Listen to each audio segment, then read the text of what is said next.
make those licensing announcements 6 months from now? I mean, Well, I don't think they're doing this now because they think, Joe Sixpack is going to read a news item about them buying out Starz Media.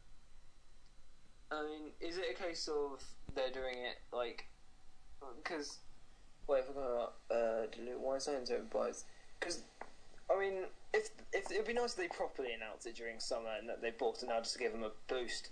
It just depends when they actually start like doing things. Really, I mean, Yeah, I mean, I'm if just thinking anything. of this from the side of someone who thinks about how they'd make the most money and stuff. So, Yeah. but because the bigger the Manga Entertainment's sales boost, the better. But it depends. If they suddenly just because we already know about this now, and only Otaku's gonna know about this. Mm-hmm.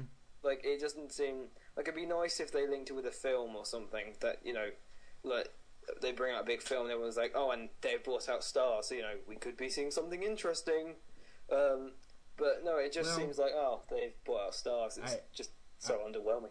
I'm just trying to figure. I got. I don't see how that would work. I don't think they make deals only when they have movie deals going. I think it's one of those things where you're trying to get a distributor and trying to get stuff done. When you get one, you got it, and you're not going to delay that announcement until you have a big movie coming out. It's true that I'm an idiot who always thinks that if you're going to start a thing, you just start it in like a big boost. But it's probably just sleep deprivation.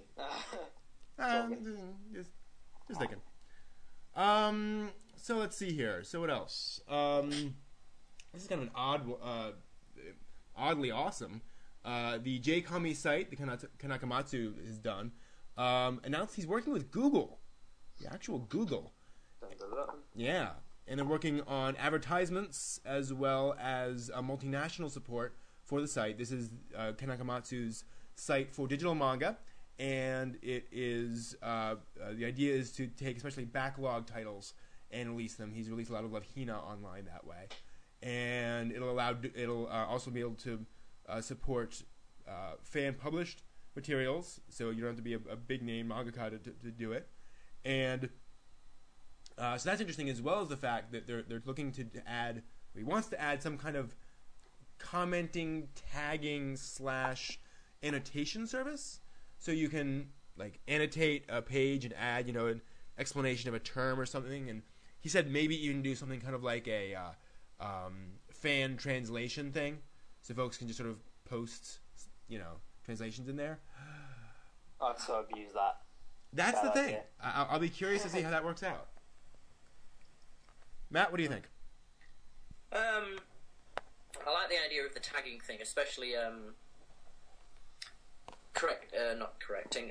explaining terms, because when I buy a manga, if I don't understand a term, I have to wait until the end of the manga with the little section that's telling me about the notes to find out what it means, or skip through the just go straight to the end to find out that it might not even be there, the term might not even be explained, and I just end up feeling like a numpty for not knowing what it is. If on the website all these terms are explained, like even Pockie, some people don't know what Pockie is, and if something simple like that wouldn't be at the end of a manga, but if it's straight on the page, it says, it has a little number next to it and says Pockie is a Japanese sweet that people like.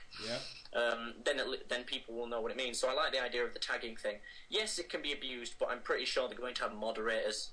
So anything that's abused won't be abused for long, because the rest of the community would likely report any abuse of the translation or tagging features. True.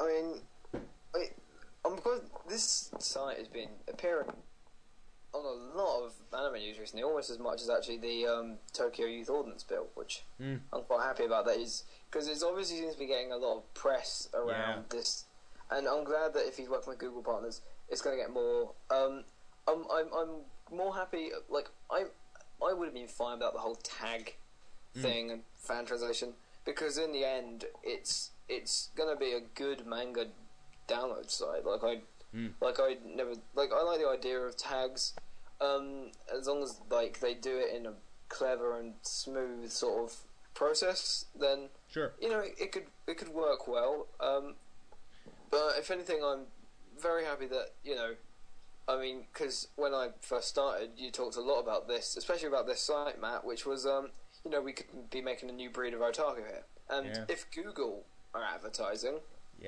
and then, heck, you know, maybe you might get one of those things in which the Google logo changes for a day. And on Ken Akamatsu's birthday or something, we could have a great boost and stuff for that. So, you know, otakuism could be on the rise again. And I'm very happy they're partnering with Google. I mean, there are so many terrible advertising networks out there.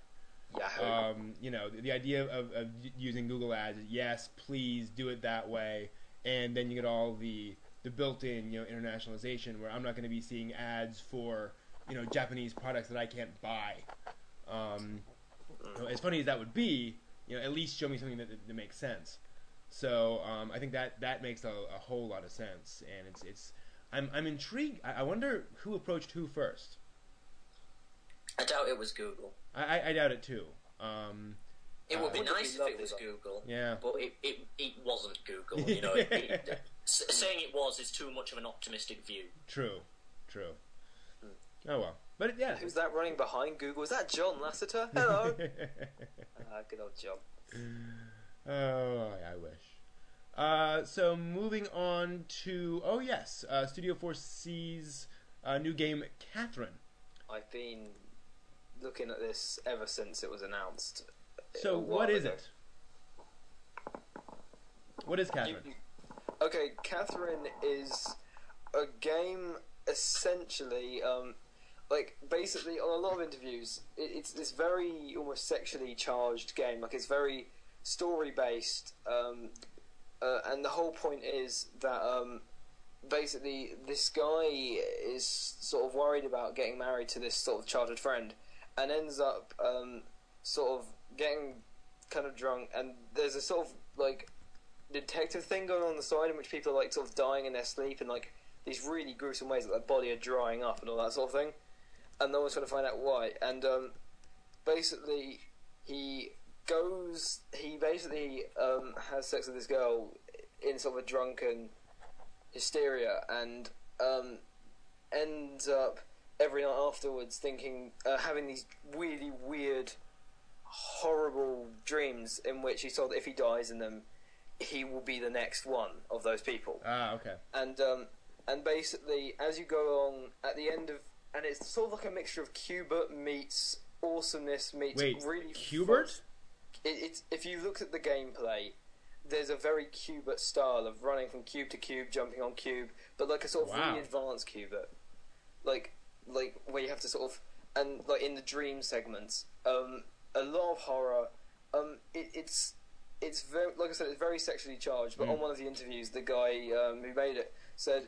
What's annoying is that games are at the moment putting sex in games for the sake of sex, and that's what we don't want. We want to make a mature game that deals with sexuality but isn't sort of shoving sex in your face. So you know, it's not going to be one of those annoying, like immature games about it. And but basically, at the end of every stage, you have to choose between Catherine with a K, which is the one he's going to get married to, and Catherine with the C, which is the one that he sort of stuck with, and it will change character development like in apparently rather interesting and profound ways as you go along, and it will change a lot of things. And it's to have like a 20-hour campaign, and there will be lots of different things, and you'll have to do another 30 hours if you want to get all the endings. So there's a bit of like a visual novel vibe in there, where you're kind of choosing how the game evolves depending on which character you like. Yeah, but sort of like every single conversation, every single like thing after a stage in the normal thing is apparently very different, especially in style. I mean, if you look at the trailer, there's about 8 anime styles. Wow. In one there, I mean, there's this 3D anime. There's by the way, the guy who's doing the Wandering Sun is in this, and he's done a very Wandering Sun-like bit in it. There's all these paper cutout sections as well. It looks absolutely incredible, and I am so happy for this game. Whether it's going to get Western release, I don't know, but you know, it's definitely got a vibe from the Western Otaku community, but it will be in 18, and it probably won't go down well in Tokyo. Yeah, no kidding. Interesting. So this is a game that hasn't come out yet. No, it comes out. Then this is a game that really needs to be taken with a pinch of salt. Not a pinch of salt, sorry, a pillar of salt. A game that offers. Whenever I hear a game, an RPG, because that's essentially what this is, an RPG, to an extent, with the whole character changing stuff like that. RPG elements. Whenever they use a word like profound character change, I always think, they're going to be wearing different clothes.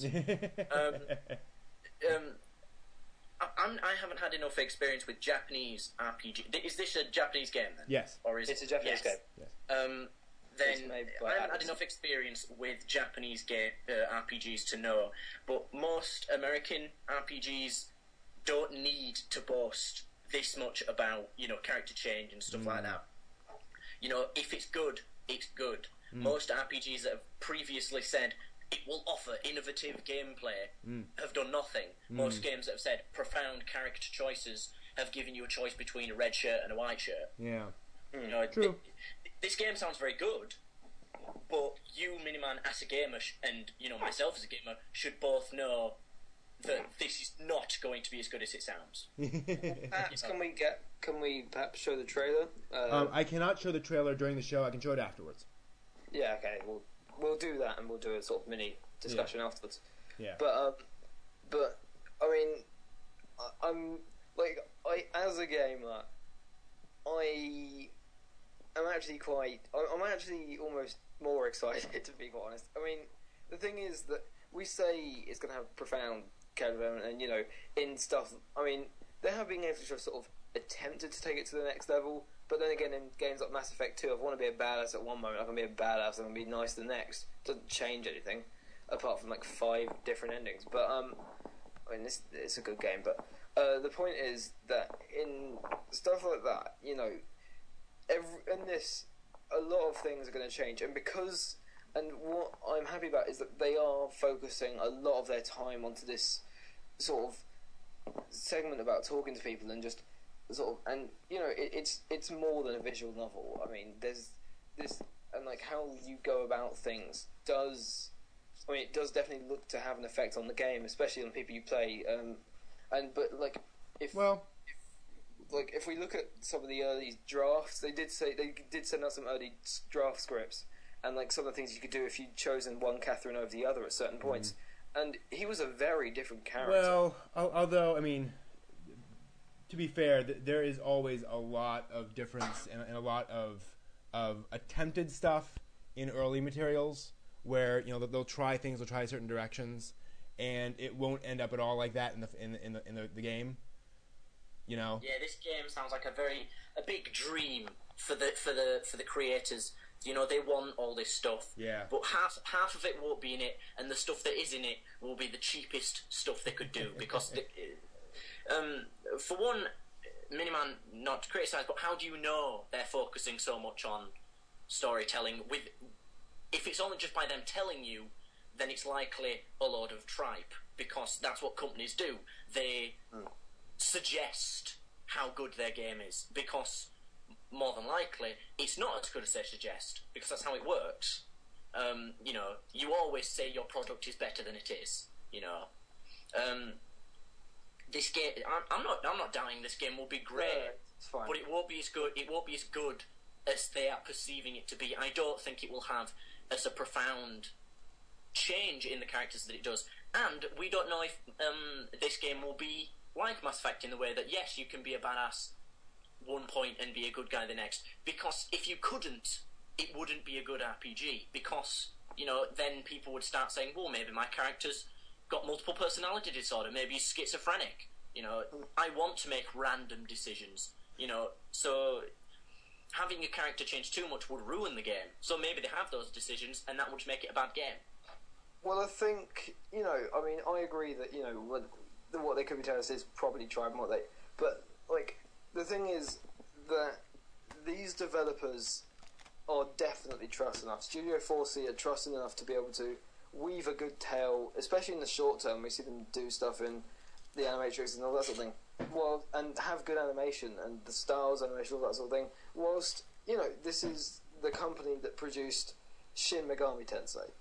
and we're talking about the Persona games here, one of the most popular, especially ported to Western JRPGs in history. I mean,